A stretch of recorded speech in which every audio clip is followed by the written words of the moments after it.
Hi, Jamie Cowen here to talk today about God, the Jews, and the Ukraine. Like most American Jews, my family came from an area that now is located in Belarus and the Ukraine. Jewish presence in Eastern Europe dates from the 12th and 13th centuries.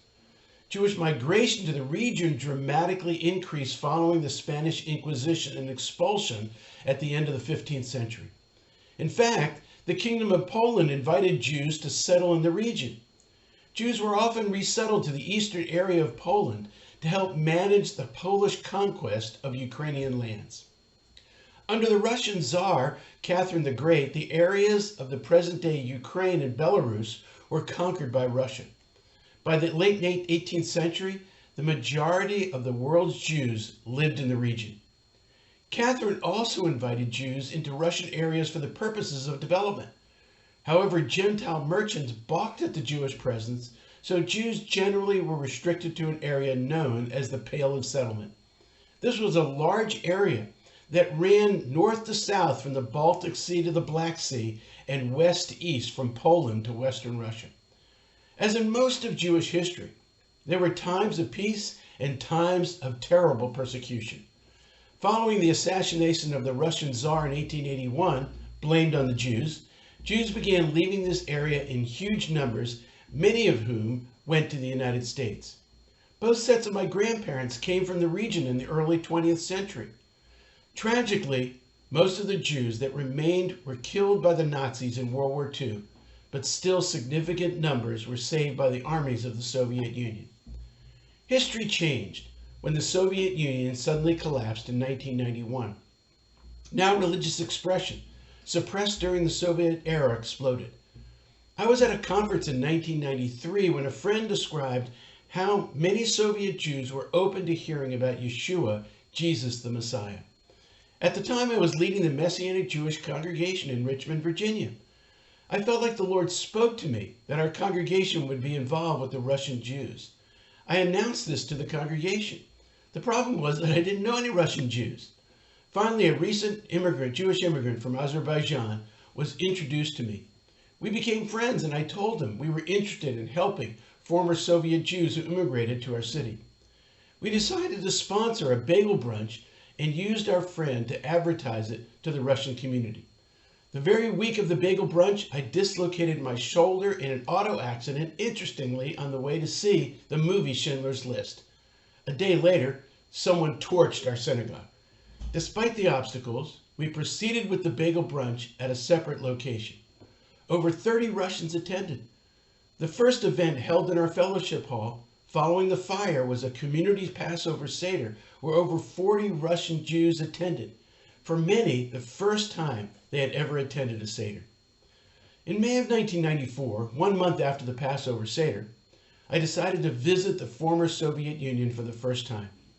I attended a Messianic Jewish outreach in Moscow where I saw thousands of Jews acknowledge Yeshua as the Messiah.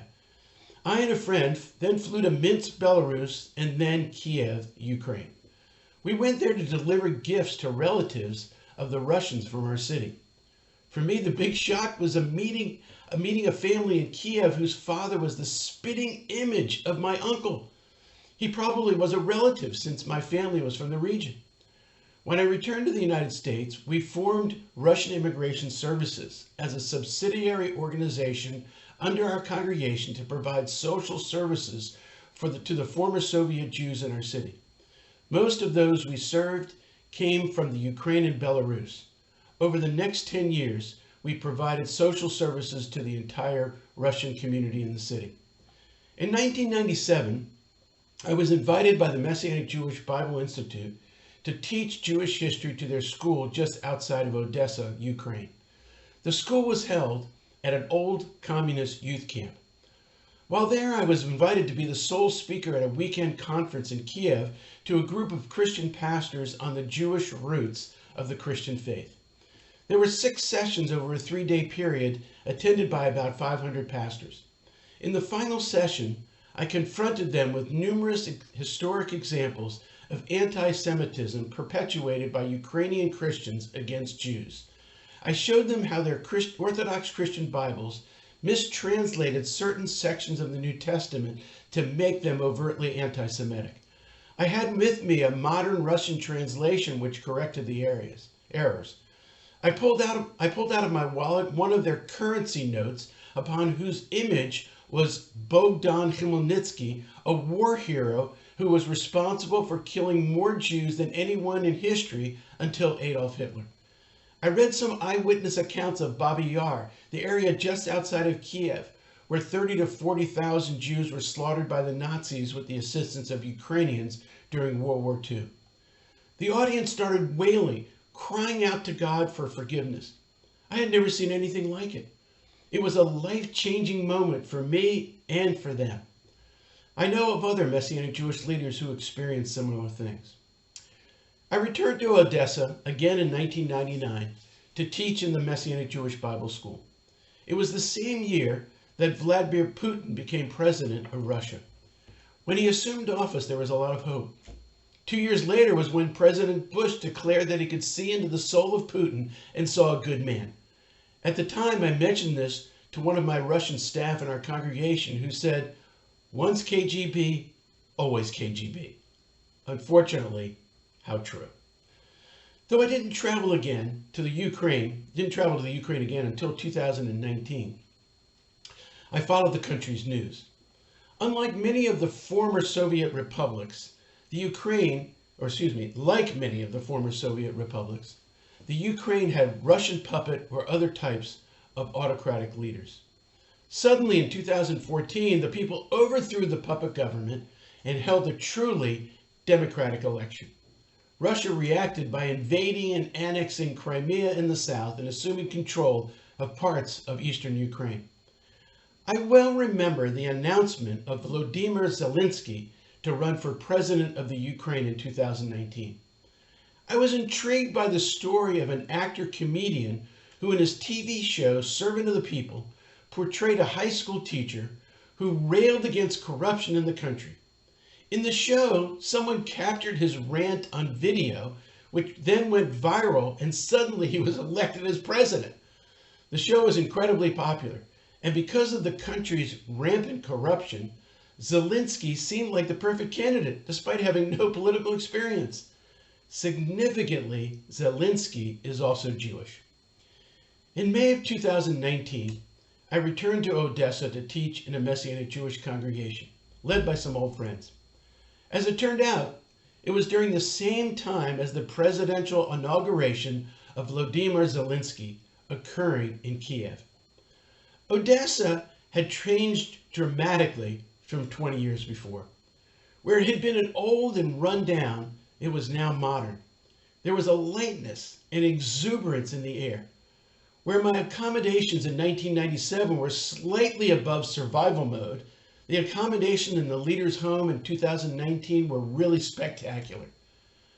There's irony in the fact that one of Zelensky's first international crises was with former President Trump, only 2 months after Zelensky assumed office.